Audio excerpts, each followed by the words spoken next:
400 guests, 17 cameras, every power broker in Chicago watching, and in the center of that ballroom, a pregnant woman in an emerald dress stood completely alone while red wine dripped down her chest and a handprint burned across her face. Her husband was 5 feet away. He saw the whole thing. The wine, the slap, his pregnant wife stumbling backward with one hand on her belly and the other on her cheek. And he laughed. He laughed because he thought she was nobody, a small-town nurse from Kentucky who had served her purpose and could now be discarded like a used napkin at a charity dinner. His mistress laughed too. So did his mother. 3 people, standing in a circle of cruelty, convinced they were untouchable. But here's what none of them knew. Here's what makes this story unlike anything you have heard before. The pregnant woman they had just humiliated, the woman covered in wine, the woman whose face was still stinging from a slap delivered in front of 400 witnesses, that woman owned the entire company.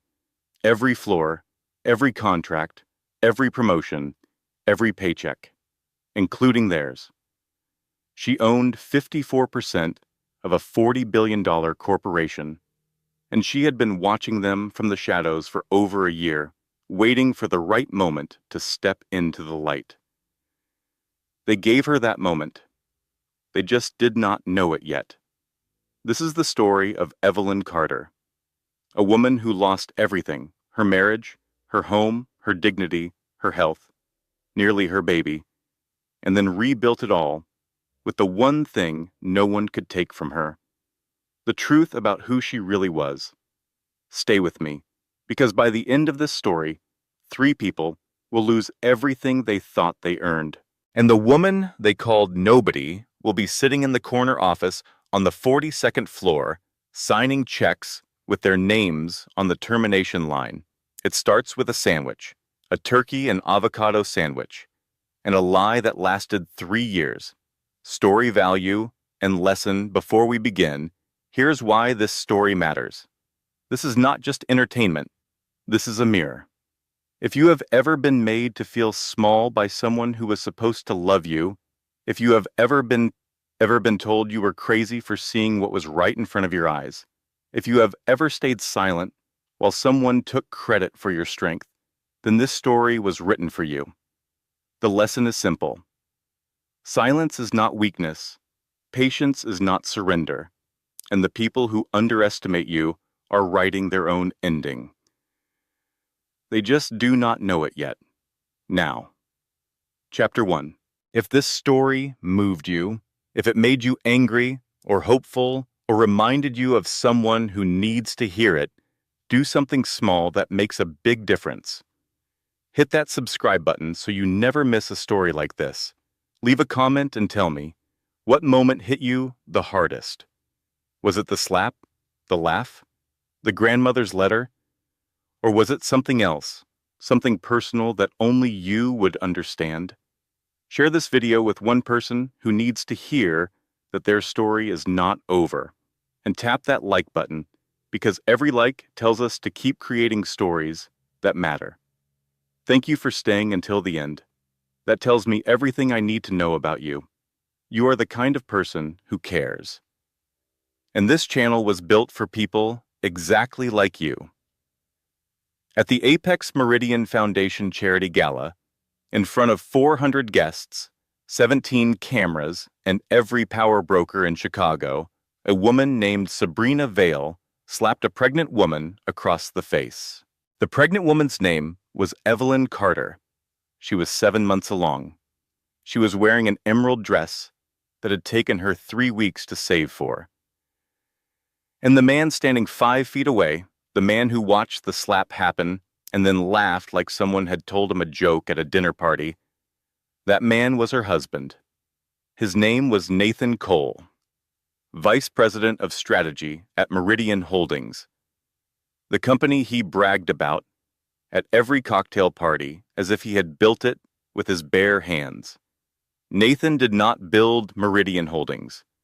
He did not even understand who owned it. And in exactly 47 seconds, when a screen behind the stage flickered to life and a name appeared that no one in that ballroom expected, Nathan Cole, Sabrina Vale, and Nathan's mother, Diane, would begin to understand that the pregnant woman they had just humiliated was the single most powerful person in the building.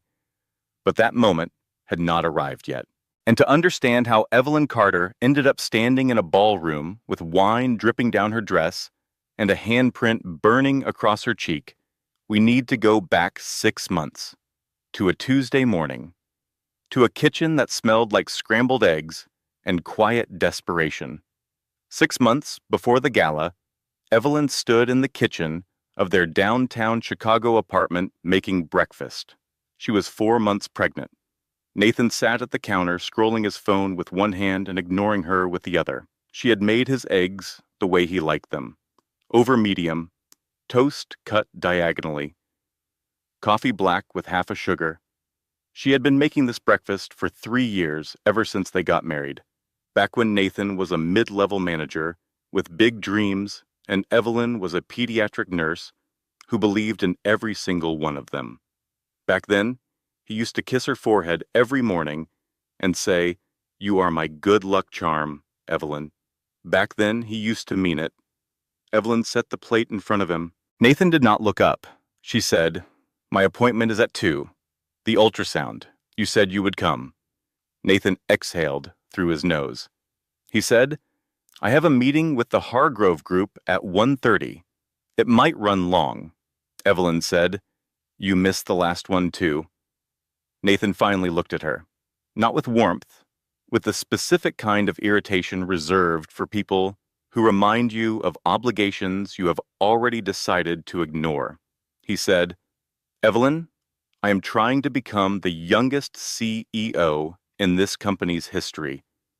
I cannot pause my career every time there is an appointment." She did not argue. She had stopped arguing 3 months ago, around the same time she noticed the long blonde hair on his jacket collar.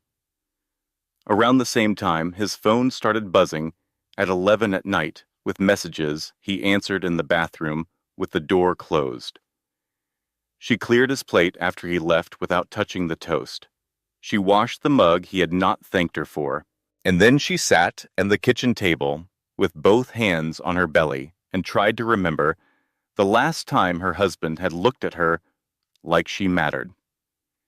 At 11:15 that morning, her phone rang. The caller ID said Shaw and Associates. She almost did not answer.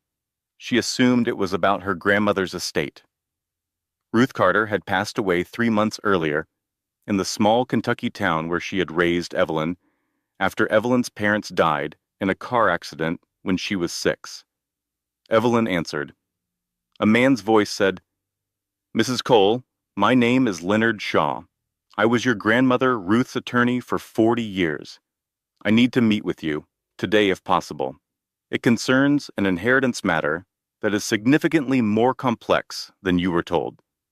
Evelyn said, "I already received the house and the savings account. Is there something else?" Leonard paused. Then he said, "Mrs. Cole, your grandmother owned a 54% controlling stake in Meridian Holdings, the company where your husband works. She built it, she hid it, and she left every share to you." Evelyn sat down on the couch because her knees stopped working. She said, "That is not possible." Leonard said, "I have spent 40 years making sure it was. Can you meet me at 3 o'clock? And Mrs. Cole, do not tell your husband. Do not tell anyone. I will explain everything when you arrive." At 3:15 that afternoon, Evelyn sat across from Leonard Shaw in a small law office in Lincoln Park. Leonard was 67 years old, silver-haired, precise in every movement, the kind of man who wore a pocket square not for fashion, but because preparation was a philosophy. He laid a folder in front of her. Inside were trust documents, corporate filings, share certificates, and a handwritten letter from her grandmother that Leonard said she should read later when she was alone. Leonard explained. Ruth Carter, born Ruth Harper, had co-founded Meridian Holdings in 1978 with a partner who handled the public side while Ruth handled operations. When the partner retired in 1990, Ruth bought his shares and restructured everything into a blind trust. She wanted the company run by professionals. She did not want the attention. She lived in Kentucky. She drove a 12-year-old pickup truck. She made pie for church fundraisers, and she quietly controlled a $40 billion corporation. Evelyn said, "Why did she never tell me?" Leonard's expression softened. He said, "Because she wanted you to become strong on your own. Not because of money, because of character." He continued, "The trust has a mandatory disclosure clause. In 6 months, Evelyn would be formally installed as chairwoman. But Ruth had wanted her granddaughter to have time to learn the business first. Leonard would mentor her, secretly." Evelyn looked down at the folder. She said, "My husband works at Meridian. He is a vice president. He is trying to become CEO." Leonard nodded. He said, "I know. Your grandmother knew too." That is precisely why she structured the trust the way she did. Nathan Cole was fast-tracked at Meridian as a professional courtesy to the trust beneficiary. He does not know that. He believes he earned it. Evelyn closed the folder. She looked out the window at the Chicago skyline, all that glass and steel and ambition, and she thought about the man who could not be bothered to attend an ultrasound for his own child. She said, "When do we start?" Leonard almost smiled. He said, "We already have." That evening, Evelyn came home to an empty apartment. Nathan had texted that he was working late. She heated leftover soup. She ate alone. She opened her grandmother's letter and read it at the kitchen table with tears running down her face. The letter said, "My dearest Evelyn, if you are reading this, I am gone and you have learned the truth. I never told you because I wanted you to become strong on your own. Not because of money, but because of character. You have more courage in your little finger than most people find in a lifetime. The company is yours, not because of blood, but because you are the only person I trust to lead with kindness. Do not let anyone make you small, and if they try, show them exactly who raised you." Evelyn folded the letter carefully. She placed it inside her journal. Then she picked up her phone and called her best friend Maggie Torres. Maggie answered on the first ring. She said, "What is wrong? You have your serious voice on." Evelyn said, "I need to tell you something, but you have to promise not to scream." Maggie said, "I am not promising that. What happened?" Evelyn told her about Nathan, the blonde hair, the late nights, the missed appointments. She did not tell her about the inheritance. Not yet. One earthquake at a time. Maggie was quiet for 3 full seconds, which was a record. Then she said, "Okay, listen to me. When someone starts making you feel crazy for asking normal questions, that is not you being paranoid. That is gaslighting. Write down what you see. Dates, times, trust your gut. And if I find out who this blonde is, I am going to need bail money." Evelyn laughed for the first time in weeks. She said, "I love you, Maggie." Maggie said, obviously, "Now eat something. That baby needs calories, not cortisol." Over the next 2 months, Evelyn lived 2 lives. In the mornings, she was the quiet, pregnant wife who made breakfast and asked no questions. In the afternoons, she was in Leonard's office studying corporate bylaws, reading board minutes, and learning to speak the language of a world her grandmother had built from nothing. It was overwhelming. Some days she stared at financial statements until the numbers blurred and she had to put her head down on the desk. Leonard would set a glass of water beside her and say, "Your grandmother once told me she learned accounting from a library book and a stolen calculator. You're doing fine." Meanwhile, Nathan grew bolder. He stopped pretending. He came home at midnight, smelling like expensive perfume. He took phone calls in the hallway and came back smiling. He started going to the gym 4 times a week, not for health, but for the kind of vanity that arrives when a man wants to impress someone new. Evelyn documented everything: dates, times, receipts she found in pockets, a restaurant bill for two at a place she had never been. She kept it all in a journal under her side of the mattress, exactly as Maggie had advised. One Thursday afternoon, Diane Cole came for lunch. Nathan's mother arrived in a cashmere coat and a mood designed for destruction. Diane was 61 years old, carried herself like minor royalty, and had spent 3 years treating Evelyn with the kind of surgical contempt that left no fingerprints. She looked at the apartment and said, "It is cozy in here." She meant small. She looked at the food and said, "Oh, how simple." She meant cheap. She looked at Evelyn's pregnant belly and said, "You are carrying so heavy, dear. Some women just expand in every direction." She meant ugly. Then she set down her fork and said, "Nathan needs a partner who can keep up with his world. Not everyone is built for it. I say this with love, Evelyn. You should think about what is best for him." Evelyn held her composure until Diane left. Then she sat at the kitchen table and pressed her palms against her eyes so hard she saw white. 20 minutes later, Maggie arrived with takeout and fury. Evelyn told her what Diane had said. Maggie set down the containers with more force than necessary. She said, "That woman is so full of passive aggression, she could invade a country and still say bless your heart while doing it. You know what she is doing, right? She is conditioning you to leave on your own, so Nathan does not have to be the bad guy." Evelyn said, "Maybe she is right. Maybe I am not built for his world." Maggie pointed a chopstick at her. She said, "You are literally the secret owner of the company he works at.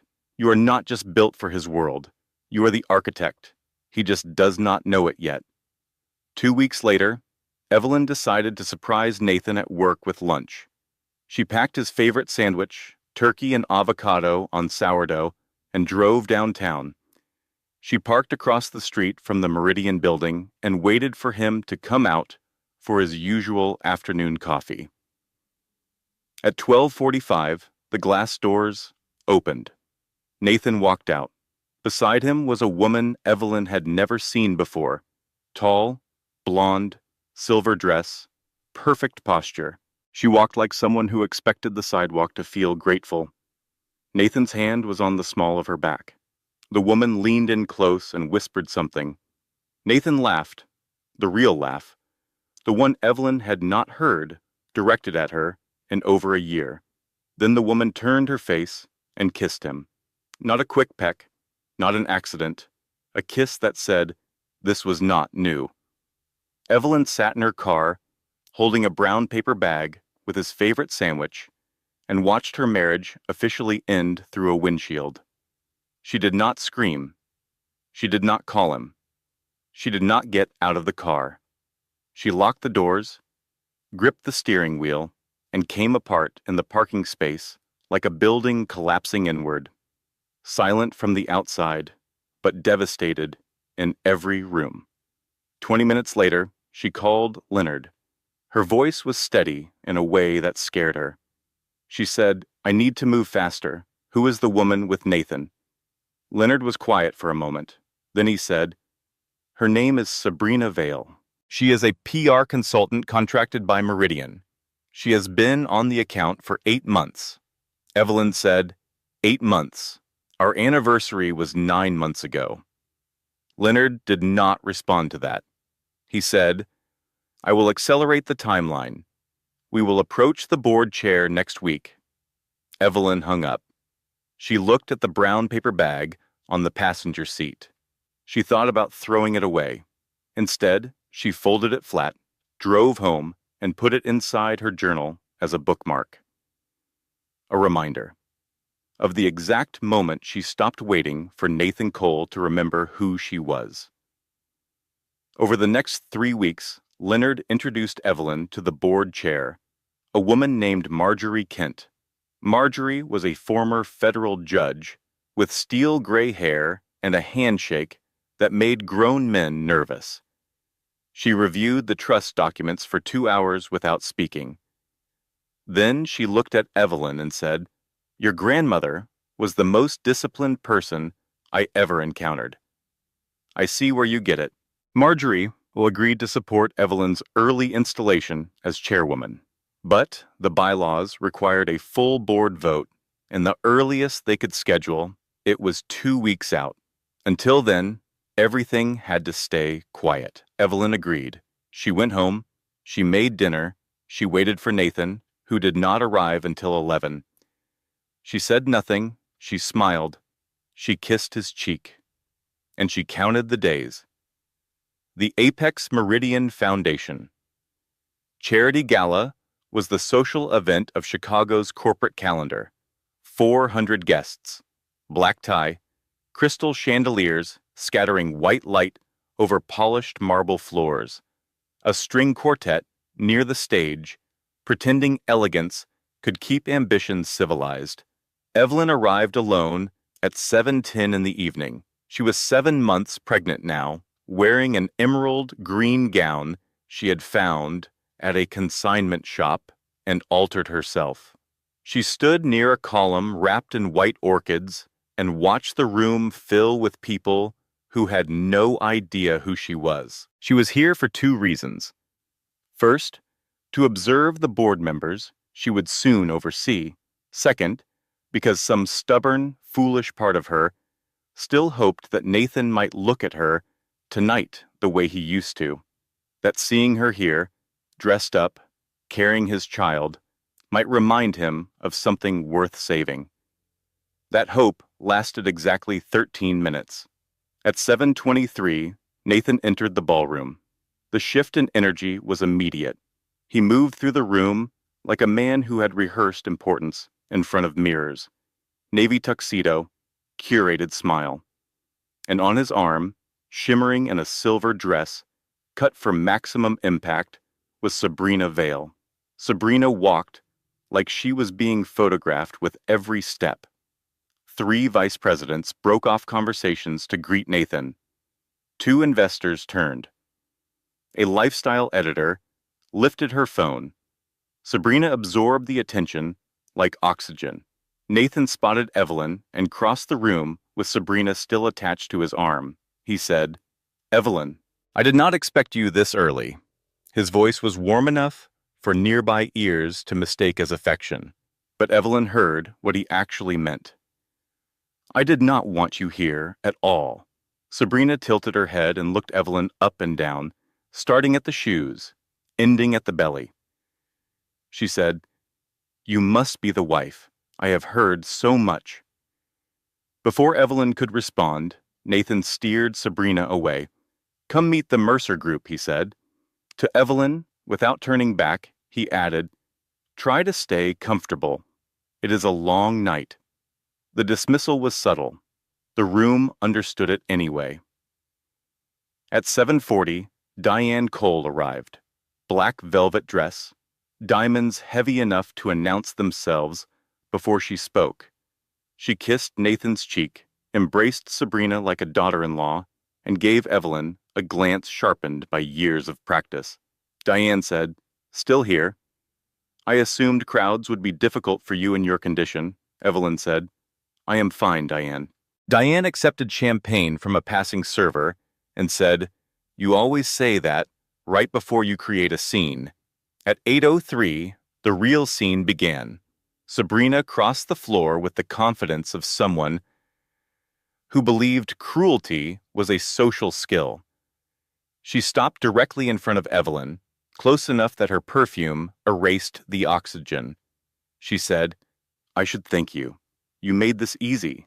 Men like Nathan do not want limitations." Her eyes dropped to Evelyn's belly.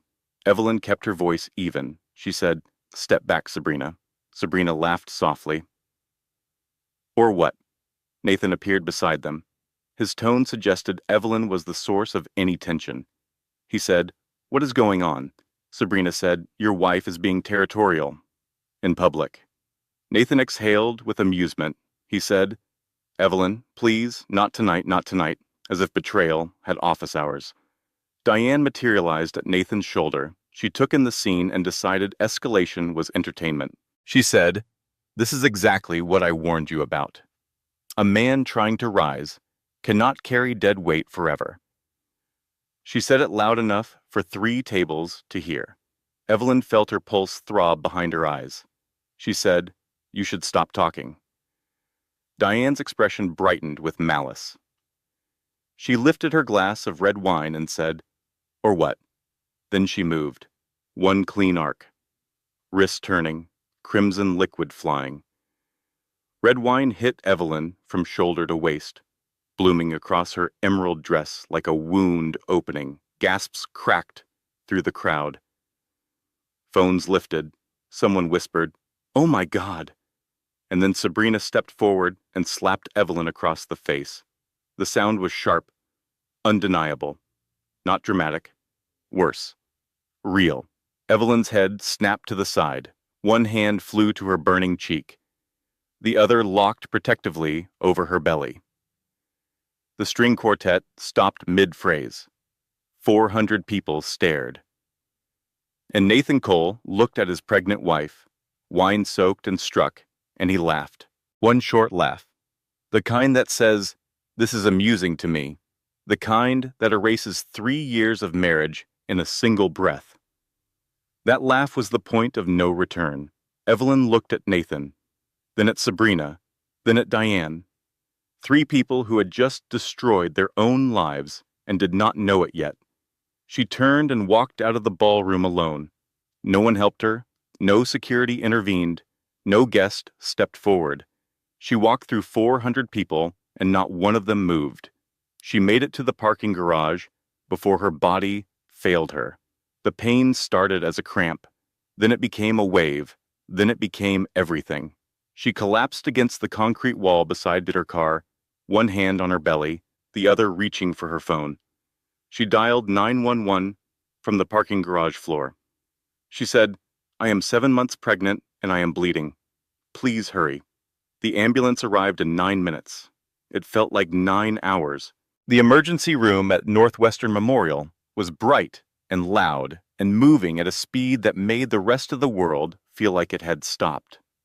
Evelyn lay on a gurney, while nurses attached monitors, and Dr. Rachel Bennett appeared at her side with the calm urgency of someone who had done this 1,000 times but never stopped caring. Dr. Bennett said, "Evelyn, your blood pressure is dangerously high. You are showing signs of preeclampsia. We have stabilized the bleeding, but I need you to understand something. The stress you are under is directly threatening this pregnancy." Evelyn stared at the ceiling. She said, "Is my baby okay?" Dr. Bennett placed a hand on her arm. She said, "Right now, yes, but preeclampsia can be life-threatening. I want you to know the warning signs. Severe headaches, vision changes, upper abdominal pain, sudden swelling in your face or hands. If you experience any of these, you come back immediately. You do not wait. You do not let anyone tell you that you are overreacting. Do you understand?" Evelyn nodded. Dr. Bennett said, "I also need to ask, what happened tonight?"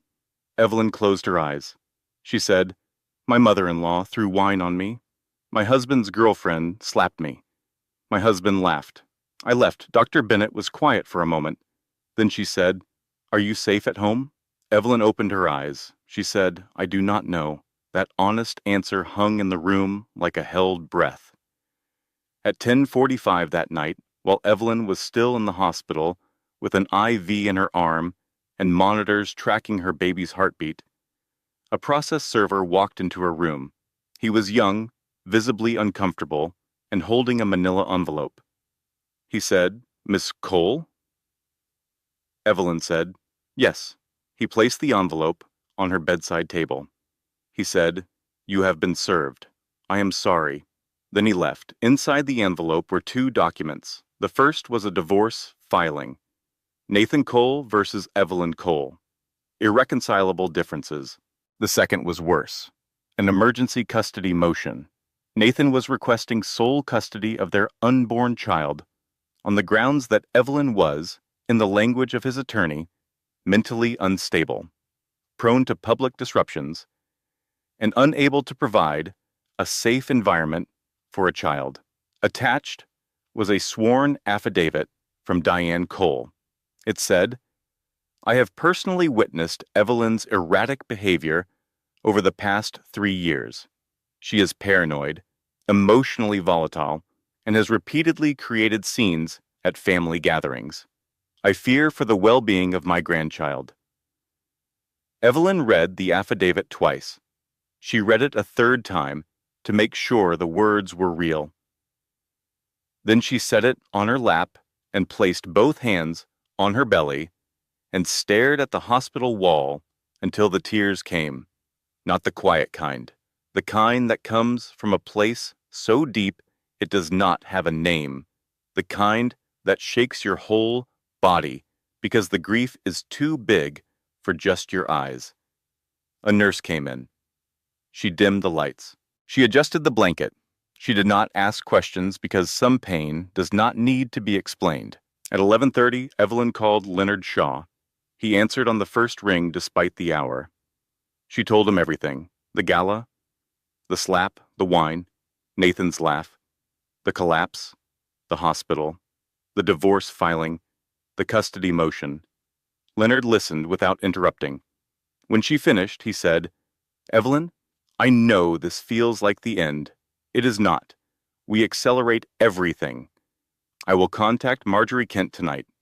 We approach the full board this week, and I am retaining a family attorney named Monica Hale, who will dismantle that custody motion before Nathan's lawyer finishes his morning coffee." Evelyn said, "Leonard, what if it is not enough? What if they take my baby?" Leonard's voice did not waver. He said, "They will not. Your grandmother did not build a $40 billion shield around you for it to fail when you need it most." Evelyn wiped her eyes. She said, "Okay. Okay." She hung up. She looked at the monitor, showing her baby's heartbeat, that tiny steady rhythm that was the only thing in the world that had not betrayed her. She whispered, "Hold on. I am going to fix this. I promise." The next morning, things moved fast. Leonard contacted Marjorie Kent, who reviewed the gala footage that was already circulating on social media.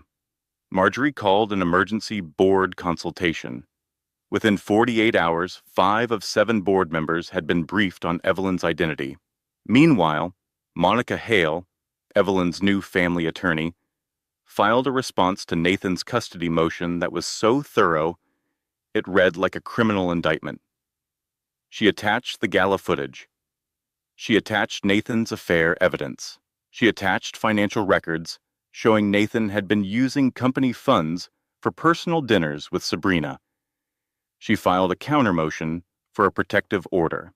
At the preliminary hearing, the judge watched 3 minutes of footage, read Diane's affidavit, compared it to the video evidence, and said, "I find this affidavit to be inconsistent with documented reality. Emergency custody motion denied. And counsel, you may want to advise your client's mother about the legal consequences of filing false statements with this court." Nathan's attorney turned pale. Nathan, sitting behind him, stared at the table. Evelyn won. For a moment, she won. The next 10 days felt like breathing after being underwater. Evelyn moved into a small apartment Maggie helped her find. She continued her sessions with Leonard. She ate regular meals. She slept more than 4 hours. Her blood pressure stabilized. Dr. Bennett said, "Whatever you are doing, keep doing it." Maggie came over with sparkling cider and grocery store cupcakes. She said, "We are winning, baby." That judge saw right through Nathan's nonsense. His lawyer looked like he swallowed a wasp. Evelyn allowed herself to feel hope. The board vote was scheduled for the following Tuesday. Leonard had secured enough proxies. Marjorie was prepared to chair the session. In 6 days, Evelyn would walk into that boardroom and become the chairwoman of Meridian Holdings. In 6 days, everything Nathan had taken from her would become irrelevant.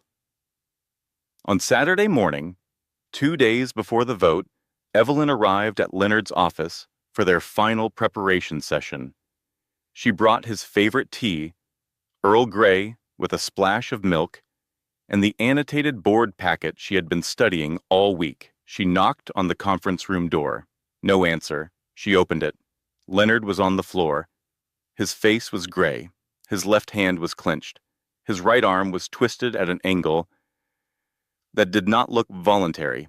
The teacup he had been holding was shattered beside him, brown liquid pooling across legal documents that represented 40 years of work. Evelyn dropped everything and called 911 for the second time in 3 weeks. The paramedics arrived in 7 minutes. "Massive stroke," one of them said into his radio. "Altered consciousness, left side paralysis. We are transporting now." At the hospital, a neurologist told Evelyn that Leonard was being placed in a medically induced coma. The damage was significant, recovery was uncertain, timeline unknown. Evelyn stood in the hospital corridor and felt the floor disappear beneath her.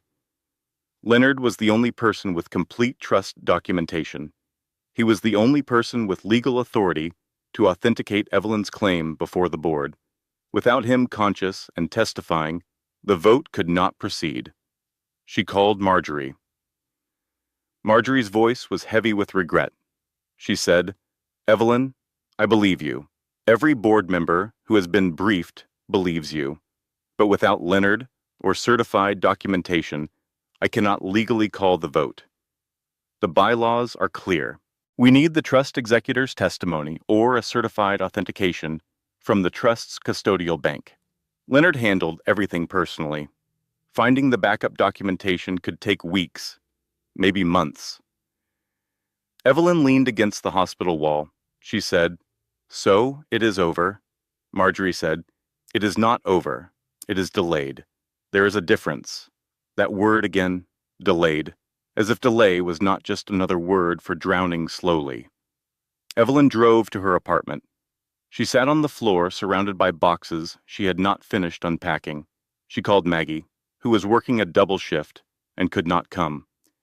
She thought about Nathan, about Sabrina, about Diane, about the judge who had denied the custody motion, knowing Nathan's lawyers would simply file another one. About Leonard on the hospital floor with 40 years of loyalty leaking out of his brain.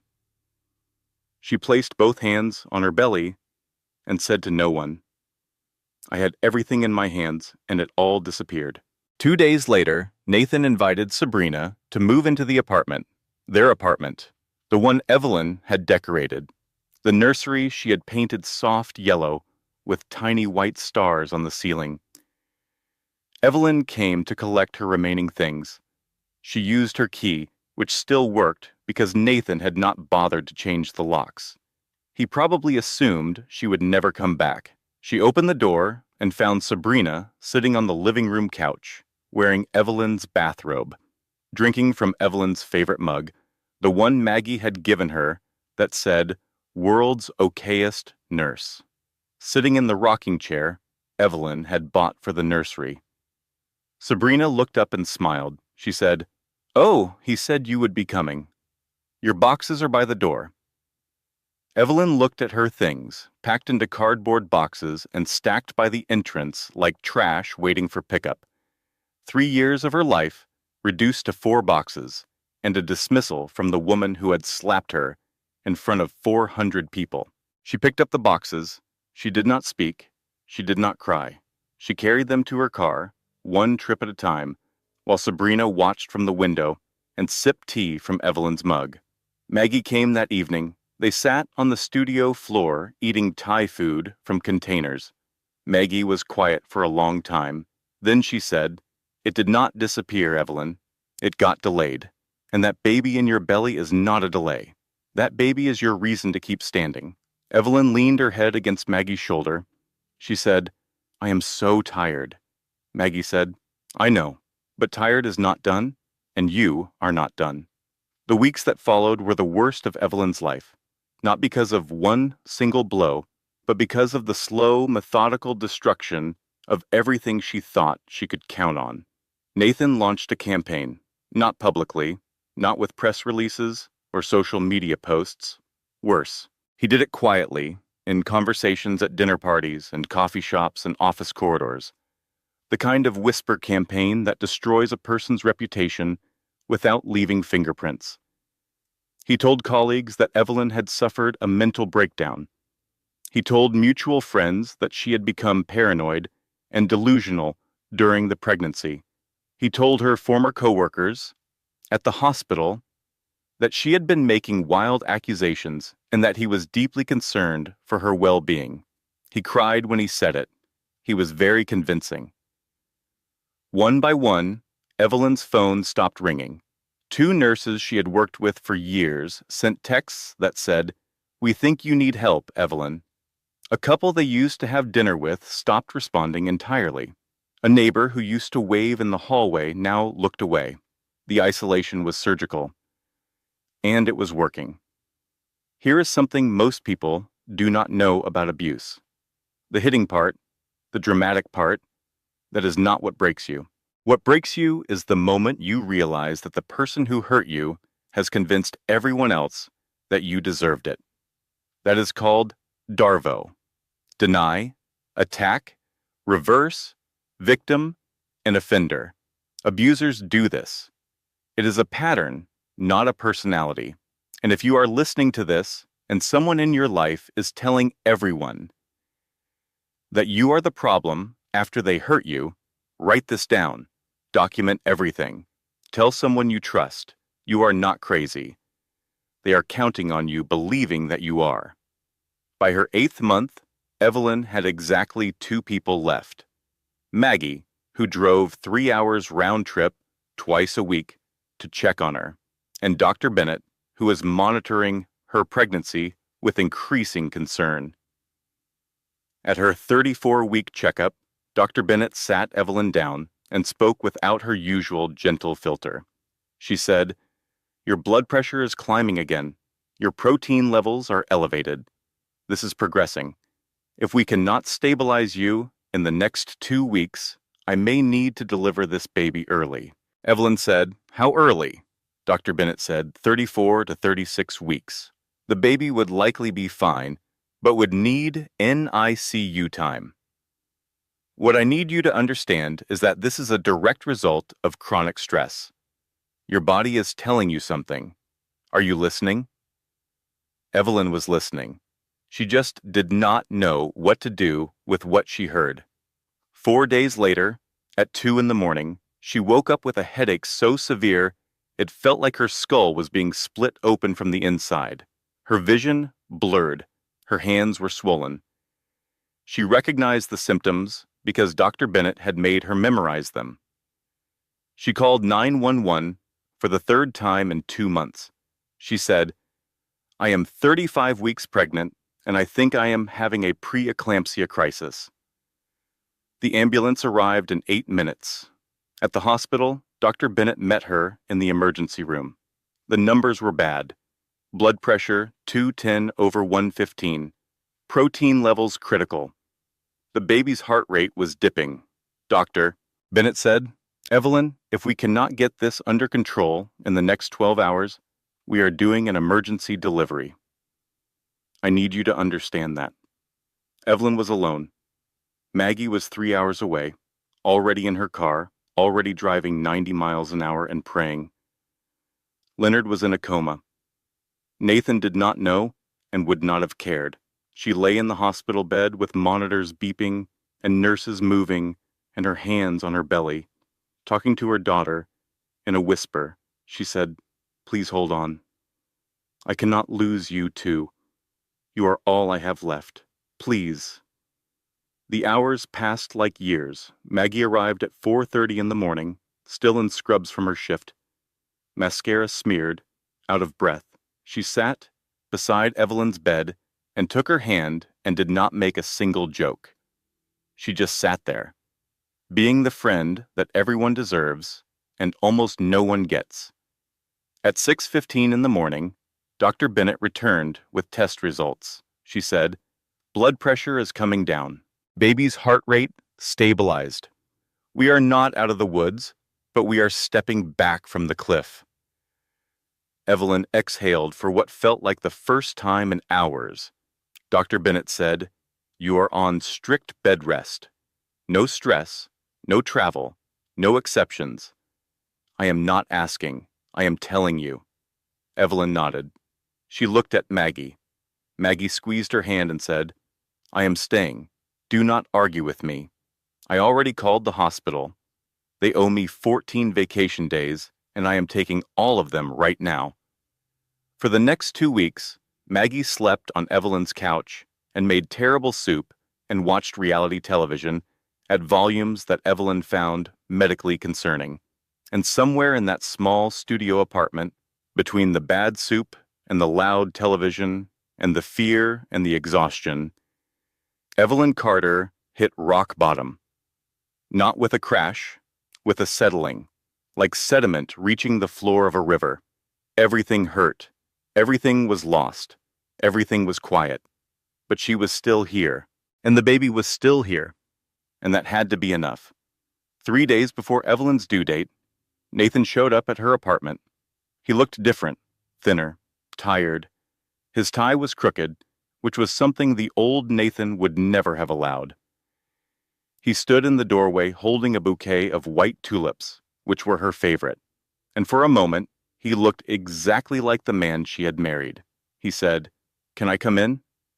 Maggie, who was in the kitchen heating soup, appeared in the hallway like a guard dog that had smelled something wrong. She said, "Absolutely not."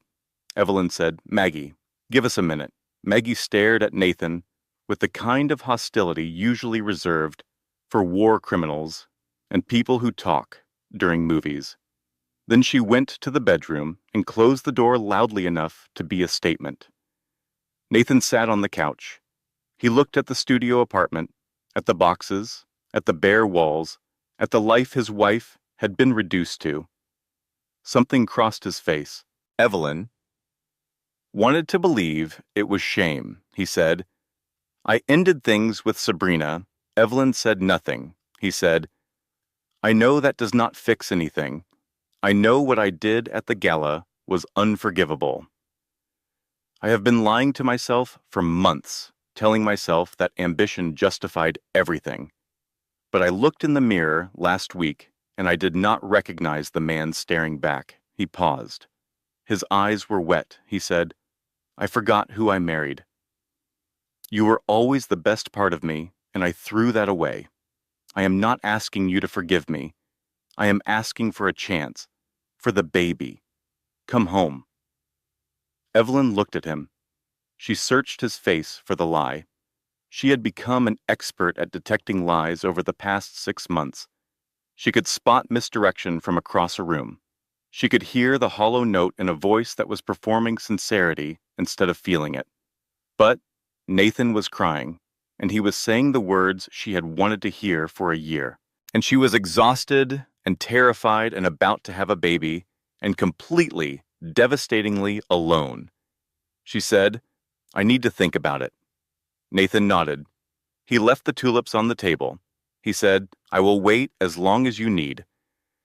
After he left, Maggie came out of the bedroom. She said, "No." Evelyn said, "He seemed sincere." Maggie said, "Ted Bundy seemed sincere. That was literally his whole thing." Evelyn said, "Maggie." Maggie sat down across from her. Her voice shifted from sarcasm to something raw. She said, "Evelyn, listen to me. I have watched you get broken piece by piece for 6 months. I have held your hand in emergency rooms.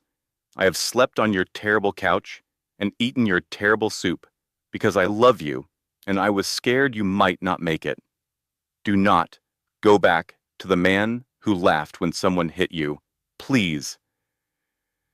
Evelyn was quiet for a long time. Then she said, "What if it is different this time?" Maggie said, "It is never different. It is just quieter." But Evelyn went back. She dropped the divorce proceedings. She moved back into the apartment, where Sabrina's perfume still lingered in the closets, and the nursery had been converted into a home office and then hastily reconverted back. Nathan was attentive. He went to the doctor's appointment. He held her hand. He cooked dinner badly and burned the garlic, and they laughed about it. And for 3 days, Evelyn let herself pretend. She did not know what Maggie found out on the 4th day. Maggie, who never trusted Nathan's return, had done something bold. During a visit to the apartment, when Nathan thought she was in the bathroom, she left her phone recording on the kitchen counter. Nathan was alone with Diane, who had come over to discuss what she called the plan. The recording captured everything. Nathan said, "She is buying it. Once the baby comes and the dust settles, I will have the apartment, the custody advantage, and whatever this trust thing is." Diane said, "Good boy. Your lawyer says if you are married to her when whatever corporate nonsense she is involved in activates, you may have marital property rights. Stay married, stay charming. We will sort the rest later." Nathan said, "How long do I have to keep this up?" Diane said. "As long as it takes. Smile, play husband, and for God's sake, learn to cook something." That burned garlic was embarrassing. Maggie brought the recording to Evelyn that evening. She played it on her phone without introduction or commentary. She just pressed play and let Nathan's voice fill the room. Evelyn listened to the whole thing, then she listened to it again. Then she set the phone down on the table with the same careful precision she used when she was trying very hard not to break something. Maggie said, "I am sorry." Evelyn looked at her. Something had changed in her eyes. The grief was still there. The exhaustion was still there. But underneath both, something harder had arrived. Something that looked like the bedrock that remains after everything soft has been stripped away. She said, "Call Leonard's office. Find out if there is a backup. Find the vault. Find whatever he left behind. We are finishing this." 3 things happened in the next 72 hours that changed everything. The first was Sabrina Vale making a mistake. For 8 months, Sabrina had been feeding confidential Meridian board strategy to her ex-boyfriend, Marcus Webb, who worked for Hargrove Capital, a rival corporation attempting a hostile takeover. The arrangement was simple. Marcus gave Sabrina cash payments routed through a fake consulting company. Sabrina gave Marcus documents she accessed through Nathan's unlocked laptop. Everyone profited. No one got caught. Until Marcus sent a text meant for Sabrina to the wrong number. The text contained details about an upcoming board vote and the words, "S sent the proxy docs. Hargrove is ready to move on Tuesday. Tell legal to prep the tender offer." The text went to the personal phone of a Meridian board member's executive assistant. The assistant forwarded it to compliance. Compliance forwarded it to the FBI. Within 24 hours, a full forensic audit of Sabrina's corporate communications was underway. They found everything: the affair evidence, the insider trading, the leaked documents, and a series of texts between Sabrina and Marcus that made it clear Nathan was not Sabrina's love interest. He was her access point. Sabrina had never cared about Nathan. She had cared about his laptop password. The second thing that happened was Leonard Shaw opening his eyes. After 3.5 weeks in a medically induced coma, Leonard woke up on a Wednesday morning. His left side was still partially paralyzed. His speech was slow. His handwriting was illegible. But his mind was intact, sharp and furious, and completely aware of how much time had been lost. His first words to his nurse were, "I need to speak with Evelyn Carter. It is a matter of $40 billion. His second instruction was to his junior associate, a young attorney named David, who had been holding down the office. He said, "There is a digital vault, fireproof server in the basement. Passcode is Ruth's birthday, backward. Inside you will find authenticated trust documents, a video testimony I recorded 6 months ago for exactly this situation, and a sealed letter from Evelyn's grandmother. Bring everything to the hospital. Now. By Wednesday evening, Leonard was propped up in his hospital bed with Evelyn beside him, reviewing documents on a tablet propped on a meal tray. He looked terrible. He sounded like he was speaking through gravel. But his eyes were clear. He said, "I apologize for the delay." Evelyn laughed. Actually laughed. She said, "Leonard, you had a stroke." He said, "Poor planning on my part. It will not happen again." She squeezed his hand. He squeezed back with the one hand that still worked. The third thing that happened was Maggie Torres delivering a recording to Marjorie Kent. Marjorie listened to Nathan and Diane's kitchen conversation twice. Then she removed her glasses, set them on the table, and said, "Well, I believe we have sufficient grounds for an emergency board session. The corporate espionage alone would justify it. But this," she tapped the phone, "this is why we have bylaws about conflicts of interest." The emergency board meeting was scheduled for Friday at 10 in the morning. Leonard's video testimony and authenticated trust documents were submitted to the board secretary on Thursday at 4 in the afternoon. Marjorie confirmed quorum by Thursday at 8 in the evening. Evelyn spent Thursday night in her studio apartment. She did not sleep. She sat in the rocking chair she had reclaimed from Nathan's apartment, the same chair she had bought for the nursery, and she rocked slowly back and forth with her hands on her belly. Maggie called at midnight. She said, "How are you feeling?" Evelyn said, terrified. Maggie said, "Good." "That means it matters. Now go put your feet up and drink some water. You are about to own a Fortune 500 company, and you need to be hydrated for that." Evelyn smiled. She said, "It is not a Fortune 500 company." Maggie said, "Well, whatever number it is, drink water." On Friday morning at 9:45, Evelyn Carter walked into the 42nd floor boardroom of Meridian Holdings. She was 8.5 months pregnant. She was wearing a simple blue dress. Her hair was pulled back. She had no entourage, no bodyguards, no dramatic entrance. She looked like exactly what she was, a woman who had been through hell and was still standing. Leonard arrived in a wheelchair, pushed by his junior associate David. He was pale. He was thin. He was wearing a suit jacket over his hospital gown because, as he told the nurse, there are standards. Marjorie Kent called the session to order at 10:05. 6 of 7 board members were present.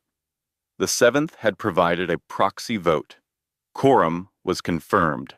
Leonard's video testimony played first. On screen, recorded 6 months earlier, Leonard explained the trust structure, authenticated the documents, and confirmed Evelyn's identity as the sole beneficiary and rightful chairwoman of Meridian Holdings. His voice on the recording was strong, clear, and meticulous. In the wheelchair, he watched himself with something between pride and relief. The vote was unanimous. At 10:18 in the morning, Evelyn Harper Carter was formally installed as chairwoman and controlling shareholder of Meridian Holdings. Marjorie turned to her. She said, "Congratulations, chairwoman. What is your first directive?" Evelyn took a breath. She said, "Schedule an all-company address for this afternoon, 2 o'clock. Tell them it is a culture and values announcement. Do not mention my name." By 1:45, the main auditorium at Meridian headquarters was full. 600 employees, including every executive, every vice president, and every department head, seated in rows of blue chairs under industrial lighting. A podium stood at the front with the Meridian logo projected behind it. Nathan Cole sat in the 4th row. He was checking his phone. He assumed this was a routine corporate communication, the kind of thing that interrupted his actual work. He was annoyed. At exactly 2 o'clock, the lights dimmed slightly. The Meridian logo on the screen dissolved. It was replaced by a silver corporate seal and the words, Office of the Chairwoman. Nathan looked up from his phone, his brow furrowed. Evelyn walked onto the stage. The room went silent, not gradually, instantly. 600 people recognized the pregnant woman from the gala footage that had been circulating for months and could not reconcile her presence behind a podium with a corporate title on the screen behind her. Nathan's phone slipped from his fingers and clattered on the floor. He did not pick it up. Evelyn adjusted the microphone. She said, "Good afternoon. My name is Evelyn Harper Carter. As of 10:18 this morning, I am the chairwoman and majority shareholder of Meridian Holdings.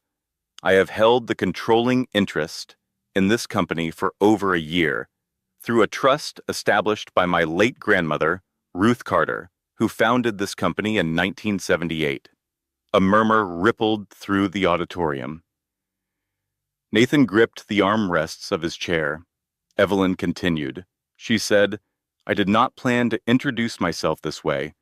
I planned to do it quietly, professionally, in the boardroom. But 6 months ago, something happened at our foundation gala that changed my plans. And I believe you deserve to see it. She turned to the screen. The footage began. 400 guests, crystal chandeliers, Diane throwing wine. Sabrina's slap, the sound sharp and real, amplified through the auditorium speakers. And Nathan's laugh. That one short, cruel laugh that had followed Evelyn into every nightmare for 6 months. 600 people watched in silence. Some covered their mouths. Some looked away. Several looked directly at Nathan, who had sunk so far into his chair, he seemed to be trying to disappear into the upholstery. The footage ended. Evelyn faced the room. She said, The man in that video is my husband, was my husband. I was 7 months pregnant when this happened. I was hospitalized that night. I nearly lost my baby. She paused. Then she said, I am not showing you this for revenge. I am showing you this so you understand something about the company you work for. Meridian will never tolerate what happened to me happening to anyone else. Not at our events, not in our offices, not in our culture. She straightened. She said, effective immediately. The following actions have been authorized by the board. Nathan Cole is terminated for cause. Conduct violations, collusion with external parties through a compromised consultant, and misrepresentation of professional credentials. His stock options are voided. His access is revoked. Security appeared at the end of Nathan's row. 2 officers, professional, calm, waiting. Nathan stood. His face was white. He said, Evelyn, wait. Let me explain. Evelyn did not look at him. She continued. Sabrina Vale's consulting contract is terminated. Additionally, federal authorities have been notified regarding corporate espionage conducted through Ms. Vale's access. She is being taken into custody today. In the back of the auditorium, 2 FBI agents had entered quietly. They were not there for the speech. They were there for Sabrina, who was not in the room because she had been arrested at her apartment 45 minutes earlier. She had answered the door in a silk robe and been led to a federal vehicle in handcuffs while her neighbors watched. Marcus Webb had been arrested that morning in New York. Evelyn said, Diane Cole is banned from all Meridian properties and events. A referral has been made to the state attorney regarding a false affidavit filed during custody proceedings. She paused one final time. She said, I am not going to stand up here and tell you that what I went through made me stronger.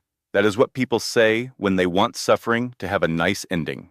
What I will tell you is that I survived it. And this company is going to be better because I did. She stepped back from the podium. The auditorium was silent for 3 full seconds. Then applause began. Hesitant at first, then louder, then overwhelming. 600 people standing, clapping, some of them crying, filling the room with the sound of something Nathan Cole had wanted his entire career and lost in a single laugh. Nathan stood motionless in the fourth row while security waited patiently at the end of his aisle. He looked at the stage where his pregnant wife, the woman he had dismissed and mocked and replaced, stood in a simple blue dress with a company worth $40 billion behind her name.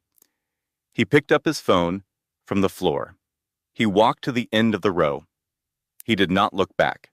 Security escorted him to the lobby, where a box of his personal effects was waiting on the front desk. His name badge had already been deactivated. His parking spot had already been reassigned. His corner office was being cleared by facilities staff who worked with the quiet efficiency of people who had seen this before. Outside the building, Nathan stood on the sidewalk, holding a cardboard box and squinting in the afternoon sun. He looked up at the 42nd floor. The windows reflected nothing back. 3 months later, on a Tuesday morning in June, Evelyn Carter sat in her office on the 42nd floor of Meridian Holdings. Lake Michigan stretched out beyond the glass, flat and silver, under an overcast sky. A bassinet stood beside her desk.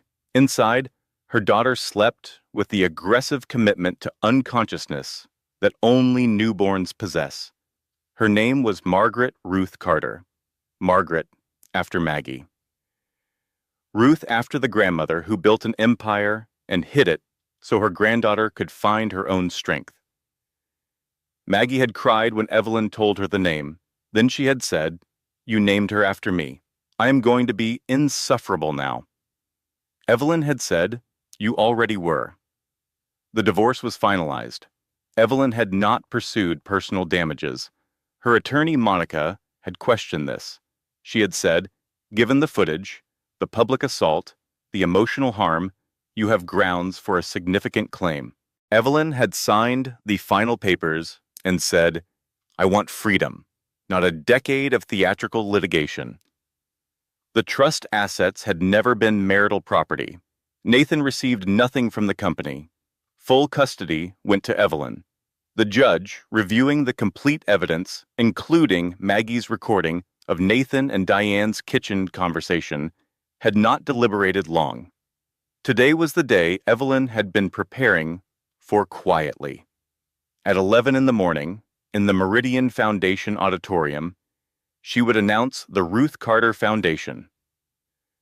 $200 million in initial funding, emergency housing for pregnant women fleeing domestic abuse, legal aid for mothers navigating custody threats, medical partnerships for high-risk pregnancies, financial literacy programs, child care grants, a 24-hour crisis hotline, not a vanity project, not a press opportunity, a system built to catch the women who fall through every other system.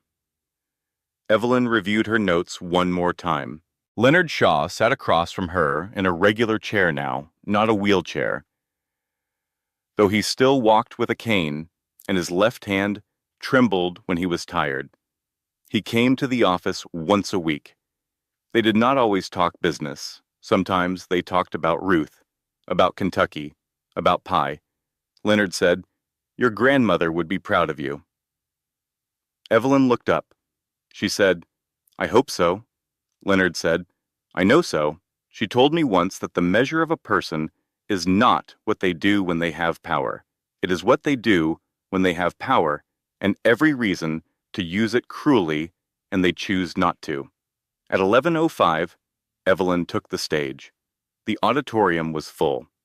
Staff, board members, donors, press, community leaders, and in the third row, invited personally, 47 women from shelters across Chicago. Some held children. Some held each other's hands. All of them watched. Evelyn spoke without notes. She said, "When people ask what leadership is, they usually describe status, or control, or attention. I do not define it that way. Leadership is what you do when you have been publicly wounded and still choose not to multiply harm. She paused. She said, 6 months ago, I experienced something no pregnant woman should experience. Humiliation, violence, betrayal, in a room that should have been safe. I could spend today naming names. I will not. I am interested in outcomes, not performances. Behind her, the screen displayed concrete programs, partner hospitals, hotline numbers, grant timelines, legal aid directories, not slogans, systems. She said, "The Ruth Carter Foundation exists because my grandmother believed that strength is not about surviving alone. It is about making sure the next woman does not have to. If you are in this room and you are going through something similar, or if you know someone who is, here is what I want you to know. You are not crazy. You are not weak. You are not alone. And your story is not over." In the third row, a young woman stood up. She was maybe 25, visibly pregnant. Tears streaming down her face, she said, "I am going through what you went through. I thought I was alone." Evelyn stepped off the stage. She walked down the center aisle. She reached the young woman and took her hands. She said, "You are not alone, and you never will be again." The applause that followed was not the polished, obligatory kind that fills corporate events. It was messy and loud and came from a place that corporate events rarely reach. In the weeks that followed, the foundation received 14,000 applications in its first month. 92% of emergency housing requests were fulfilled within 72 hours. The crisis hotline averaged 400 calls per day. 3 state legislators cited the foundation when introducing expanded protections for pregnant women in abusive households. And in the lives of the people who had once stood in that ballroom and laughed, things settled into their earned conclusions. Nathan Cole took a mid-level consulting position at a firm most people had never heard of. He rented a studio apartment on the north side of Chicago.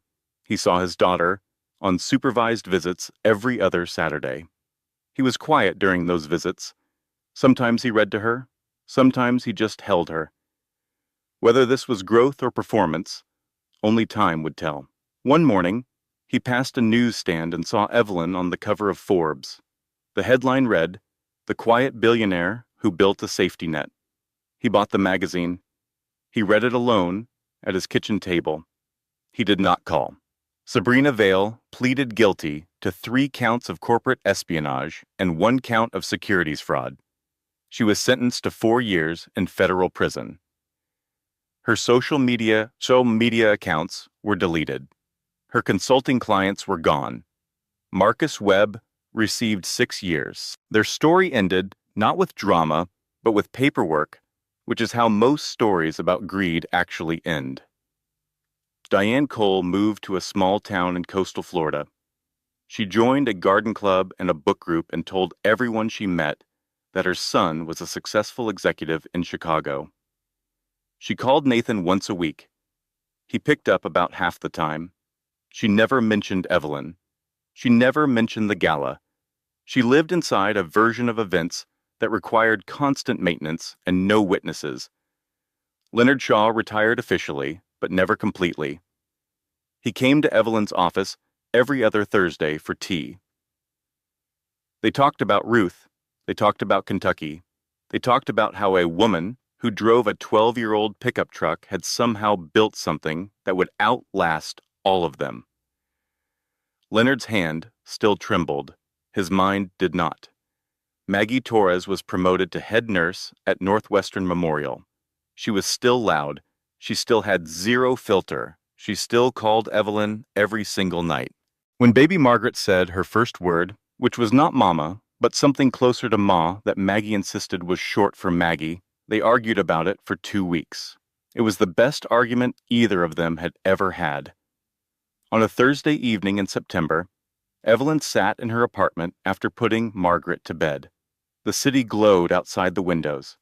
The apartment was quiet, in the particular way that only happens when a baby has finally surrendered to sleep, and the whole world holds its breath in solidarity. Evelyn opened the drawer of her desk and pulled out a brown paper bag, flattened, creased, old. The bag that had once held a turkey and avocado sandwich she had brought to surprise her husband on the day she watched him kiss another woman through a windshield. She had kept it for 6 months, first as evidence, then as a reminder, then for a while as a wound she could not stop pressing. She looked at it for a long time. Then she smiled faintly, the way you smile at something that used to control you and does not anymore. She threw it into the trash. She poured a glass of water. She checked the baby monitor. She opened her laptop and reviewed the next quarter's foundation budget, because there were 400 women on a waiting list, and she intended to get that number to 0. Outside, Chicago carried on, indifferent and bright, the way cities do when they are full of people building things and breaking things, and occasionally, if they are lucky, finding the strength to start over. Evelyn Carter did not become powerful because she inherited a company. She became powerful because when the whole world told her she was nothing, she refused to believe them, and that is something no one can take away.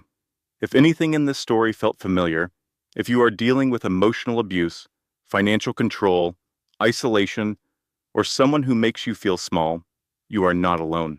The National Domestic Violence Hotline is 1-800-799-7233.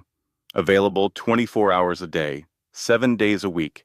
You deserve safety, you deserve respect, and your story is not over. Final disclaimer.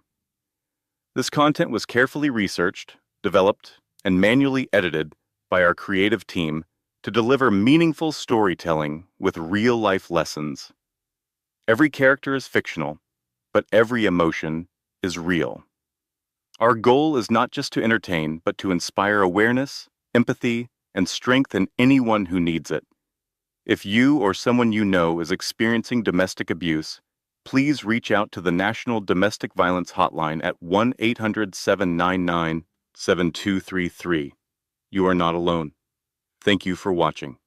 We will see you in the next story.